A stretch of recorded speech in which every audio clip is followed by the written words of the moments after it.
I was trying to find a right way to describe who Chris Stephenson is in the context of Marriott. Chris is someone who had over 22 years of experience in travel, hospitality, retail, and tech. He came to Homes and Villas by Marriott Bonvoy back in 2019 as one of the founding team members. He spearheaded the global supply growth there. So he grew the portfolio from 2,000 to 180,000 in across 10,000 different markets. You don't have to be good at math to know that that is incredible growth between 2019 and today. So as of January of this year, Chris has actually assumed full leadership of the Homes and Villas business. So in looking for the right way to describe Chris, he's really just the guy. He's the guy at Marriott to talk to and who just knows everything about anything. So I really, really am excited about this next talk.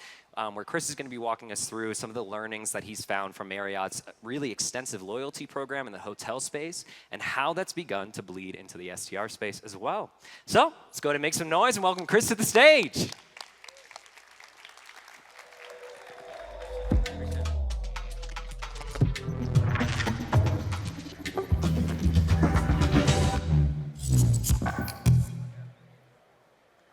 There we go. Good afternoon, everybody.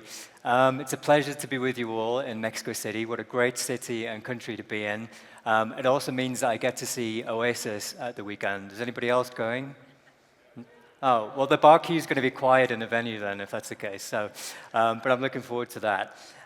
So we're here together for the next 20 minutes to talk about building loyalty through brand and guest experience. We were asked to keep this informative and educational, but what I would say, my big caveat is the things that I share are definitely not the only way of doing things. What I hope is that it shares, it triggers a thought or gives some inspiration that helps you on your own business journey. But yeah, many ways to do things. So more specifically, what we're going to be talking about is understanding your customer, how you build a brand to appeal to that customer group, and then finally, how you make sure that those customers keep coming back for more.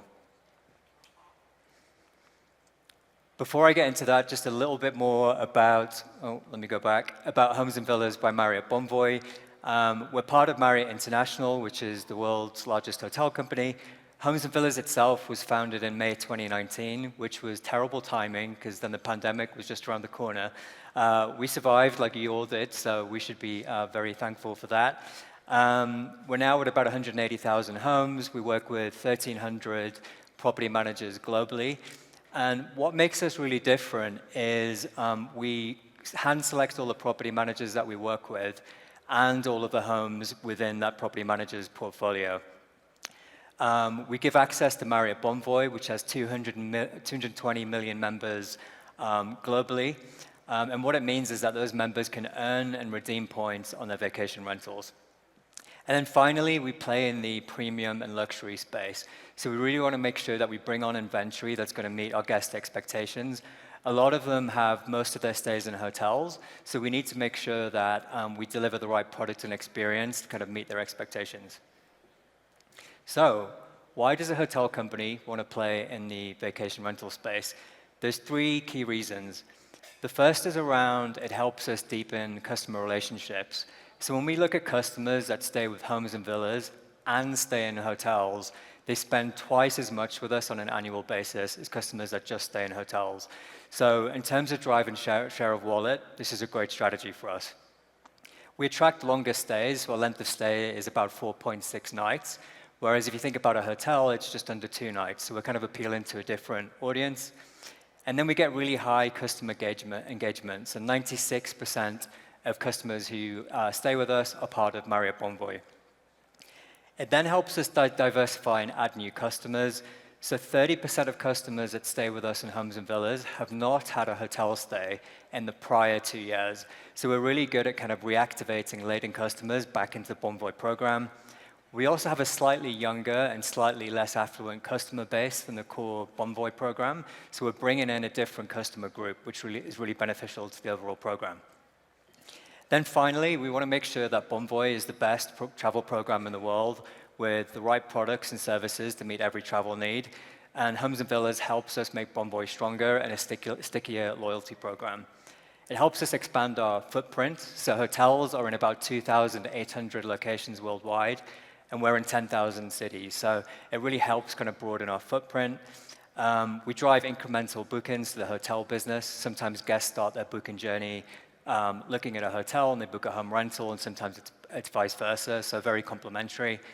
And then we also see lots of point redemptions. So we are a great place for Bonvoy members to spend their points. Last year, we had 6.5 billion Bonvoy points redeemed in our home rental program. So a fantastic place to burn those points. Okay, so in terms of building loyalty, first step is making sure that you understand your customer and you know who you're targeting. So segmentation is something that we focus on very heavily, very important to our business. We've got to be really clear about who we're getting after. It drives better business outcomes. I think we all know that if you try and be everything to everyone, the result will be that you won't mean anything to anyone. So you have to be very targeted. You've got to think about which segments are profitable to you. I think sometimes we fall into the trap of chasing a segment because it's large, but the cost to serve that segment could also be really high, so it's really damaging to profitability. So segmentation is really important to your overall business outcome. Secondly, when you start to think about those segments, it means that you can start to get detailed insights about those segments. So for example, if you start to get your head in the space of somebody who's coming to your vacation rental for a fishing trip, it really helps you sort of think about, okay, well, what kind of experience do I need to build that's going to cater to that guest? Finally, personalization. So once you start to combine segmentation with the data that you have in your own systems, it allows you to personalize the guest experience. And what we find across our whole business is that when you look at guests who are ambivalent, and by ambivalent we mean they'll score you 7 or 8 out of 10. They kind of had an okay stay, but they're not a promoter. To a 9 or a 10 out of 10, it's personalization that kind of drives that difference. And as a business, we're really focused on those 9s and 10s. We want to make sure that a vast majority of our guests are scoring us 9 or 10 out of 10 for their stay experience. I wanted to share like an example of a segmentation model. Unfortunately, I couldn't share the real one that we use because we have lots of our competitors in the room as well. But I wanted to kind of share an example of a segmentation model in case it helps any of you all. Really straightforward. Along the top, you have the different stay types from kind of work, pleasure to leisure. And then on the left, the kind of different comfort levels that guests might expect, from more of a select service experience through to ultra luxury. Then you can start to think about what kind of customer groups are playing in those spaces. So for example, at the bottom right, you have your kind of big occasion, once-in-a-lifetime trips. So we all know like they're very difficult to secure this kind of business, but it's very lucrative. So these are your kind of big anniversaries, your weddings. If you deliver that experience right, they'll come back for the family trips, the solo travel trips. So we look at the market in a similar way to this. Our model then has a dollar amount on each of these segments. We're very clear about the profitability and what we're trying to get after when we target them. Collectively, we call that group space seekers because we want to differentiate from our hotel business.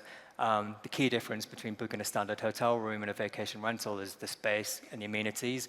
So that's what we use internally to differentiate, but you really need to get under that to start delivering that personalized experience that I talked about. A little bit more about the kind of guests that stay with us. Family holidays, particularly multi-generational. High-end passions like skiing, outdoor pursuits, very popular reason to book with us. Once in a lifetime, we mentioned, and then people who are traveling and working at the same time.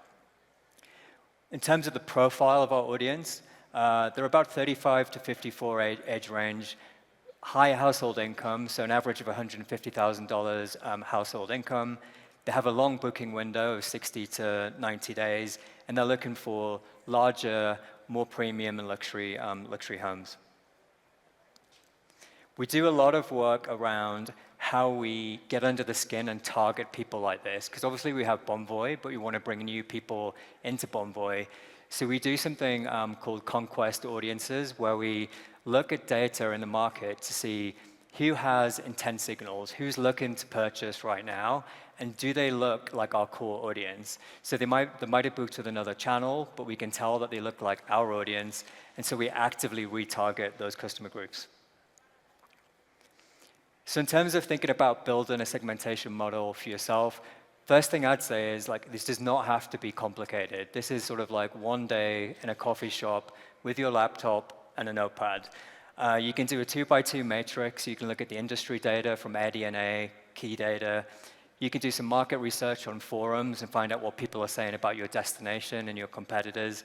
You can use AI agents to help you build segmentation models pretty effectively. It doesn't have to be expensive. Then you get into like, okay, well, what are the kind of common groups of customers? What are the common behaviors that kind of come together? And you start to define what your segmentation model could look like. And then you start to add some of those dollar signs to it, and you start to kind of estimate what those segments could be worth to you and prioritize. You've got to make sure that once you kind of prioritize the segments that you're getting after, that they're reachable segments, right? Like if you can't reach them, if you can't target that segment, then it isn't a segment. So you've got to make sure they're reachable. And then something that I find that is often missed is sharing your segmentation model with teams across your business. Everybody in your business should be really clear about who you're targeting and why. And you should ask them questions. In your department, what are you doing to help build a better experience for that customer group? And then finally, make sure you continually refine this. So you'll find over time, maybe you overinvest in one segment and the cost to serve is becoming too high, and you decide you need to kind of disinvest and you need to sort of pull that back. There could be a new segment that you want to target. So make sure you're continuously revolving your segmentation model. Okay, so once you're clear about who you're targeting and why you're targeting, and you're clear about how you're going to reach that audience, it's then thinking about how you build a brand to help you execute on that strategy. So in Marriott, we tend to use a brand strategy house, and I'll show you an example in a second in case that's useful to any of you all. But it really starts off with being clear about who you are and who you're not. Like, who do you want to be in this space? Then you get to define your vision and your mission. So your vision being, as a company, where do I want to be in 5 years? And that's normally the timescale we think about vision.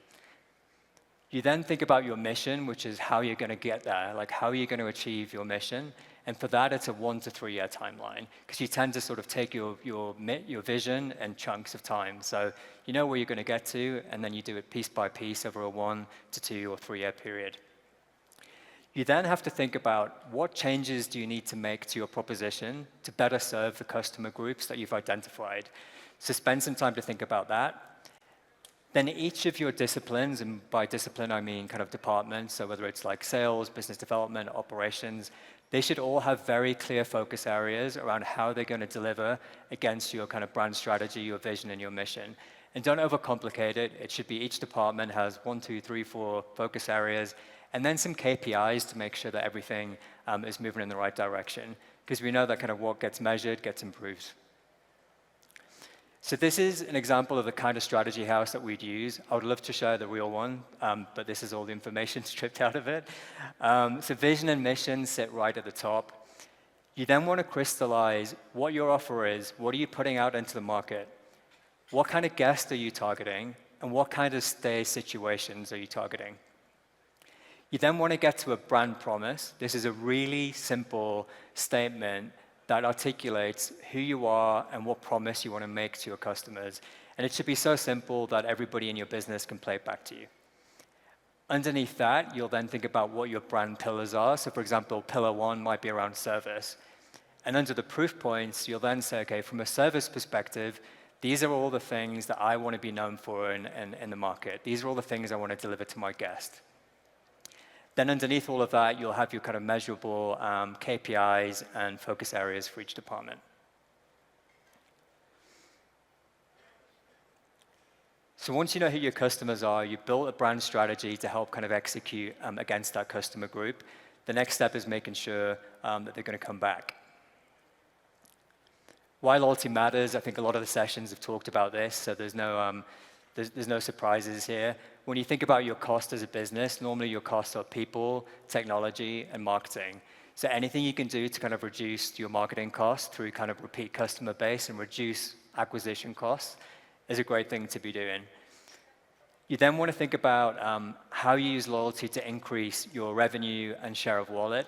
we find that loyal customers spend more because they trust your brand. So maybe the first time they stay with you, they book a property at a certain ADR, they have a great experience, they trust you.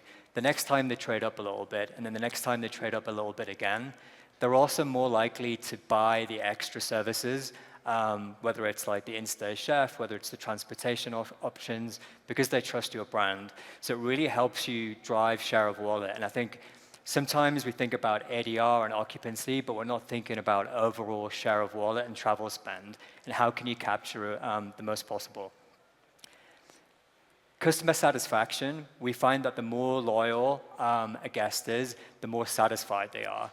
And that's because they've experienced your brand, they know what to expect, their expectations are clearly managed, and so the satisfaction levels tend to be way higher with repeat guests. Now, it's very difficult to kind of build loyalty on your own. You've got to think about what's your loyalty ecosystem. And I'm not saying, build Marriott Bonvoy. In fact, please don't do that. We don't want you to do that. But you've got to think about what your own ecosystem of loyalty kind of looks like.